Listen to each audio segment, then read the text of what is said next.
Ok, en cosas malvadas, tal cual como verle el Facebook a tu novio o novia o llegar a casa pedo o peda a las 3 de la mañana. O que te despiertes y resulta que tu chica te dibujó gatito y te disfrazó del Rey León y luego decidió grabar un video con esto.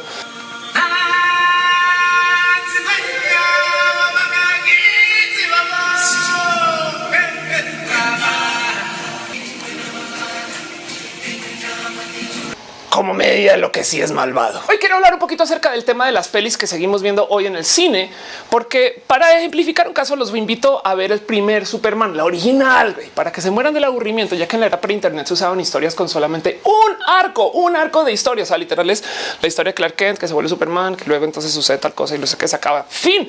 Mientras que hoy en día tenemos Avengers, Lost, Orange is the New Black, estas series como con 16 protagonistas donde básicamente pasan tantas cosas que nos obligan a, ahí les va el truco, no les voy a spoiler nada, a verla varias veces.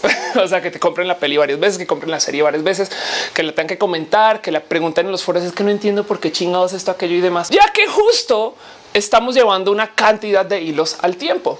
Pero por algún motivo, aunque ya logramos sobrepasar el tema de vamos a hacer historias mucho más complejas porque tenemos mucho más cosas que discutir y debatir y hablar, seguimos hablando del bien y el mal en el cine. Porque además siempre me llama la atención que cuando debates ese tema del bien y el mal, por lo general nos encanta fijarnos mucho más en el malo. Algo que debe ser fenomenalmente evidente para todos los fans de Harley Quinn hoy, quienes están fenomenalmente descabezadas y en ningún momento se pone a considerar que Batichica también está fuera de sus cabales y que en últimas se está poniendo un vestido para salir a pelear el crimen. Y eso se considera perfectamente normal, güey. Porque sí digo, espero que no les esté arruinando algo de su juventud cuando les diga que el bien y el mal a fin de cuentas son posiciones relativas. Las hienas en el Rey León tenían mucha hambre.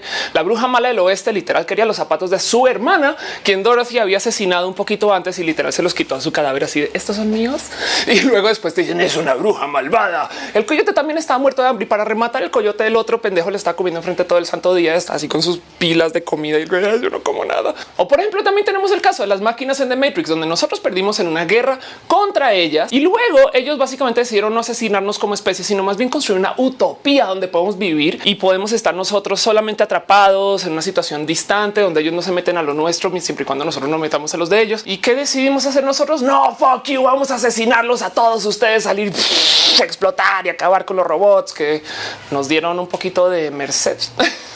O bueno, para los que ven Game of Thrones básicamente podrán decir que hay casos extremos de muy bien, muy mal. Para rematar, como ya no estamos en la era de el blanco versus el negro, Hollywood se encarga de tratar de darnos estas pistas de estos son los buenos y estos son los malos. Abusa del hecho que hay películas que usan el contraste de azul versus naranja, que son colores que son diacromáticamente opuestos, que lo que no es muy evidente es que la cantidad de películas que se han arruinado por simplemente volverlas tanto azul como sobre naranja es que nos quieren decir además es que quiero que se fijen que estos son los que están haciendo las cosas cool y estos son los que no, y después de repente en algún momento nos dicen ay, es que es al revés, pero no nos muestran. En una época las películas eran bastante más normalizadas en cuanto a su color y simplemente se definía según la posición moralina que nosotros teníamos antes de entrar al cine. Hoy en día las cosas son tan complejas y las historias son un poco tan rebuscadas que tenemos más bien que lidiar un poquito con que el director nos diga él es el protagonista. Para rematar tenemos casos como Los Ángeles, que es una ciudad que está hecha bajo este sistema de colores y técnicamente es parte de los motivos por los cuales la gente que graba películas abusa de esto y que es una pequeña situación que básicamente se puede perder. Es más, ahí les dejo un poquito de futurología. Como en este momento en Los Ángeles están reemplazando todas sus luces de sodio amarillas / naranjosas por luces LED que son azules o blancas, vamos a perder un buen de estas famosas escenas de persecución nocturna sobre la calle, que por ejemplo lo podemos ver en Batman,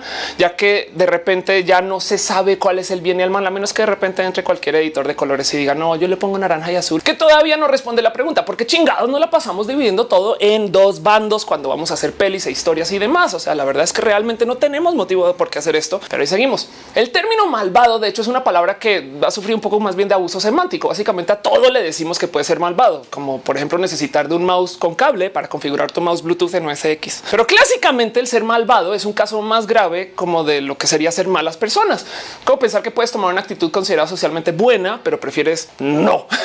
Y el ser personas malvadas entonces es básicamente ser constantemente transgresores de las reglas y de los acuerdos de la colaboración cívica. Teniendo en cuenta que la perversión es una entidad técnica que, ojo, no posee una connotación peyorativa, a menos que le asignemos un valor moralino, pues define la desviación desviación de lo normal y lo ortodoxo. Técnicamente tú eres malvado cuando eres constantemente perverso. Entonces, para definir quién es el bueno y quién es el malo, primero hay que explicar cuál es el código moral al cual nos vamos a tener en la película. O sea, son las reglas del juego.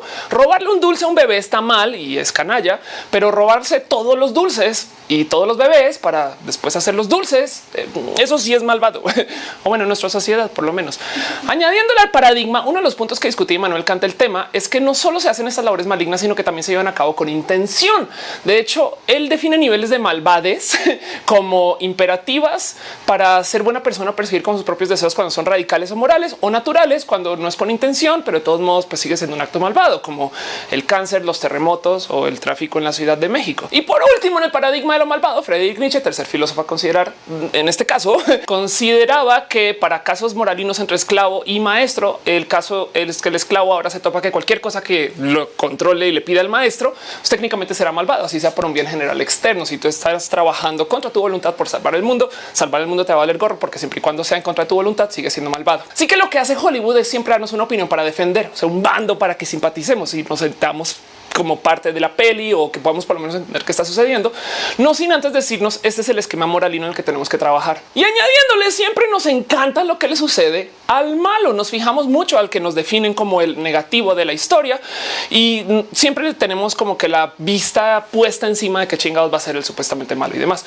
De hecho, hay un par de estudios que comprueban que lo que derivamos es gusto cuando vemos el malo sufrir más que al bueno, que es curioso porque se supone que el bueno en nuestro código moralino es justo el que no queremos que esté sufriendo, pero pues lo que pasa es que nos sentimos mejor, no es broma, cuando castigamos a una persona, siempre y cuando estamos convencidos que se lo merece. Y bueno, sobre decir que además Hollywood sabe de todo esto. Si ustedes se dan el tiempo, van a ver cómo la estructura estándar de una peli de buenos versus malos siempre tiene un rato. Primero establecer el código moral y después, pues básicamente decir quién es el malo y quién es el malo, maloso. Entonces nos gusta castigarlos, güey. Nos gusta empatizar con su causa y además considerar que por nuestro juicio, pues si son malos, son buenos, aunque el director nos diga que son re malosos, capaz y tú dices, no, la verdad es que eso sí estaría bien cool. Y por consecuencia, ahora tú te das espacio para imaginarte tu vida con la libertad del malo, quien técnicamente tiene que ser muy libre para ser perverso y lo puedes vivir así por un rato. Y este es el motivo por el cual somos fans de Harley Quinn, Beetlejuice, Hannibal Lecter, Marcellus Wallace, el Guasón, o el motivo por el cual de hecho no hay buena película de Hollywood donde existe una película que tenga un malo, pero pues no tenga nombre y apellido. Si no se puede identificar, entonces cuál es el punto, porque yo no sé quién chingados es. Y siempre dejan que los malos tengan algo que falte para que tú digas a lo mejor yo me puedo insertar ahí. O por ejemplo, han visto como todos los villanos son bien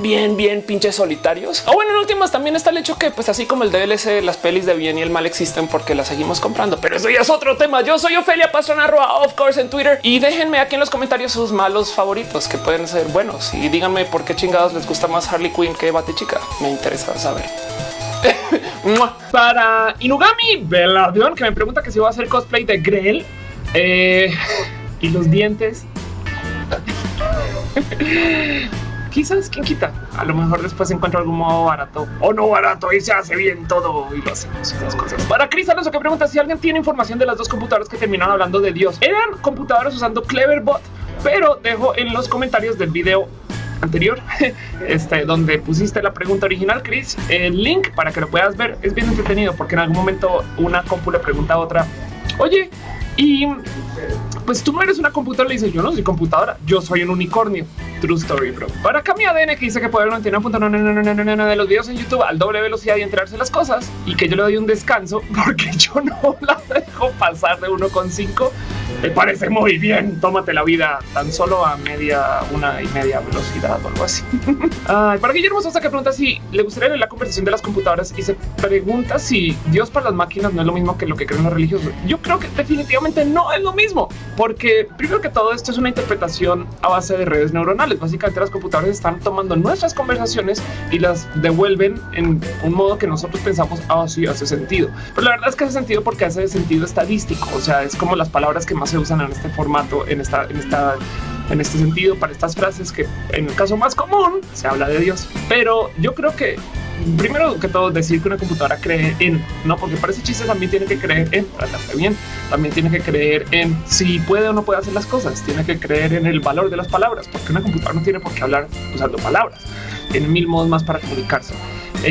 Y en eso yo creo que en últimas, yo creo que a modo filosófico, yo entendería que pase lo que pase, las computadoras van a aprender lo que nosotros les dejemos y les permitamos aprender sin alejarse de nuestro propio sentido de ser personas humanas. Entonces es muy posible que una computadora en lo que entienda de Dios sea fuertemente basado en lo que nosotros entendemos de Dios. Para Sushi05 que dice que soy Mystique.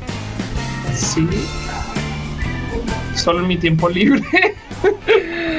Para Lenin que dice que si lo ponen a velocidad 0.5 van a ver que estoy fenomenalmente ebria. También puede estar para qué. Para Víctor Castro que dice que terminamos siendo esclavos de lo que creemos que es lo que estamos esclavizando. Y pues sí, como las mejores adicciones y los mejores juegos de azar y esas cosas. Yo soy Ophelia Pizarro, of course, en Twitter los quiero mucho y dejen comentarios porque es cool responder sus cosas.